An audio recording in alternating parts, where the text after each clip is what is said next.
Hi, my name is Griffin Bartsch, and I'm a contributor here at Warner Wound, here in our Brooklyn office to talk to you about this, my Omega Seamaster Professional Diver 300 meters. This was the first big watch I ever bought in my life. I fell in love with it when I was 14 years old and finally gave it to myself as a gift around the time I turned 24. It is, in most ways, exactly what you expect from a Omega Seamaster Diver. This in particular is a reference 2220.80.00. I know that's a lot to remember and you really don't have to, but the gist of it is, this is the watch that Daniel Craig wore in Casino Royale as opposed to the Pierce Brosnan version from the 90s. It has a couple of subtle but meaningful upgrades. Things like applied white gold indices and hands, applied markers, and a slightly different shaped caseback add up to what feels like a substantively different watch, despite being mostly an iterative evolution of what came before. In most ways, this is kind of a stereotypical watch guy watch. It's not something you necessarily think of as a real deep cut watch nerd watch, but that's kind of the magic of it. This is a watch I fell in love with long before I understood the nuances of mechanical watches and long before I really got why I was into mechanical watches. This was a watch I just loved for what it was. And what it was the watch that James Bond wore on the big screen, and that was enough. Now, admittedly, I'm biased and I have a hard time judging this watch objectively. As I said, I was about 14 years old when I fixated on this watch. And by the time I was ready to get it, it didn't really matter what it was. It was the watch I wanted, and it was exactly what it needed to be to satisfy that deep-seated desire. On a practical level, it's a 41 millimeter stainless steel dive watch with a coaxial movement. It's got a blue dial, and for my money, it's one of the best blues on the market. It's deep without being desaturated, and it's got the great wave dial, which kind of appears and disappears depending on the light. I've gotten to spend now 5 years with this watch, and every day I wear it, I like it even more. That's, of course, not to say that it's perfect. I wouldn't want to mislead you or tell you otherwise. There are definitely some problems with this watch. I think, as most people who own one or have experienced one would tell you, the scallop bezel is a real problem. It looks great and it gives the watch a lot of its unique character, but it's slippery. And while the action of it is really strong, you often find yourself slipping off of it and not quite being able to get a grip. So from a technical perspective, it's not like it's going to be the greatest tool watch. The bracelet is equally as divisive. It's quintessentially 90s, and for a lot of people, that's going to be a turnoff. For me, those are the watches I grew up looking at. Those are the watches that really caught my eye when I was little. This, the Tag Heuer SEL, the Link, have a special place in my heart, and I wouldn't want any other bracelet on this watch.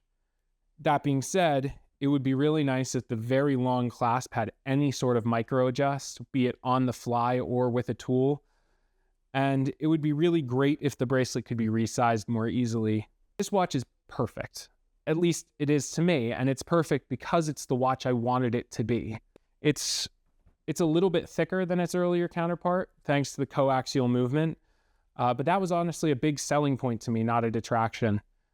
I've been a big fan of George Daniels and of his escapement for years, and being able to own a watch with that in it that also happens to be about as cool a diver as you can get is hard to beat. Another sticking point for a lot of people is going to be the helium release valve. Honestly, it's pointless. I mean, this isn't the dive watch you wear diving anywhere for the most part, and it's certainly not the watch you would choose if you're actually doing helium saturation diving or spending any amount of time in a diving bell. But I bought this as a Bond watch, and it gives it that kind of gadgety feel that I was looking for, and so I think it's a great addition. A lot of people ask why I decided to buy this over the earlier Bond watch, which I think for most people is the watch they think of when they think Bond watch. And there's a couple good reasons for that.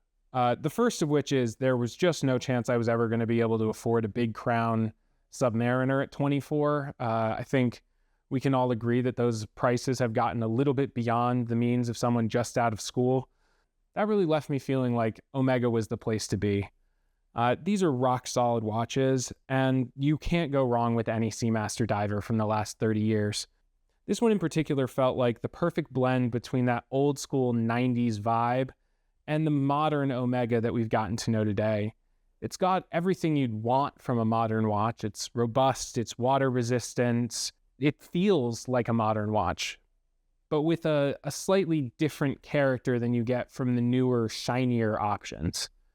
What I will say, though, is now, almost 20 years on from the release of this watch, Omega has finally released what may be a worthy competitor in their latest version of the Black Dial Seamaster.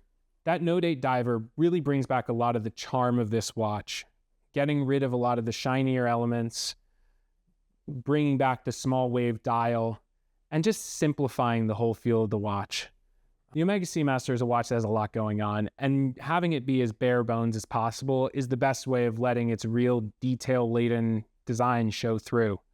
This isn't going to be a subtle watch objectively, but in practice, it's so ubiquitous and so popular and so pervasive that it actually flies under the radar, and it's something that makes you feel special when you put it on. And I think that's kind of the point of this stuff. On my wrist, it wears beautifully too. The 41mm case is thin at 12.7 millimeters, and at just 37.5 millimeters lug to lug, the watch wears much more like a 37 to 39 millimeter diver than a contemporary of an equal size. Besides that, the bracelet drapes beautifully, and the slightly downturned lugs hug the wrist really nice, and the whole watch sits close and tight. This watch is probably best known for appearing in the infamous train car scene in Casino Royale between Daniel Craig and Eva Green. Rolex? Omega. Beautiful. And for my money, it's held up as probably the best Bond watch. I'm sure there will be people who disagree with me. I know there are people in the office who disagree with me, but for my money, this is the way to go if what you want is a little bit of Bond on your wrist. But what would you choose? What's your favorite Bond watch? What's your favorite Seamaster? Let us know in the comments. Be sure to like and subscribe. And as always, come back to Warner Wound for more content like this.